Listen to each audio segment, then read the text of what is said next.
করে লাগছি আমরা 7 তল্লা থেকে কাম করে লাগছি 7 তল্লা। এই কষ্ট করে কাম করবো, কাম করি আবার পুষি মাটি নিয়ে বাড়ি দেওয়া লাগবে। বাড়ি যা কাপড় চোপড় কিনে সবাই দেওয়া লাগবে। বিশেষ করে ভাই এত কাম করি, এত পরিশ্রম হওয়া লাগছে, হিসেব ছাড়া রাত দিন 24 ঘন্টা আমার কাম হওয়া লাগছে জানি।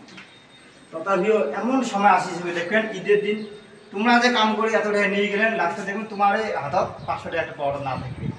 ইয়ে কাপড় দিবেন, উইয়ে বাড়ি খরচা দিবেন, এডি দেনা পায়, ওডি দেনা পায়, এডি পয়সা দেওয়া লাগে।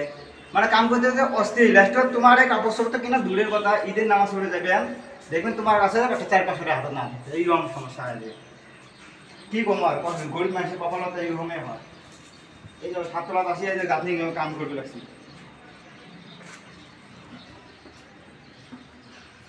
রাইস, যদি ভিডিওটা ভালো লাগি থাকে ইনশাআল্লাহ দয়া করে বেশি বেশি করে শেয়ার করবেন, যাতে সবার পাবলিকের কাছে পৌঁছে যায়।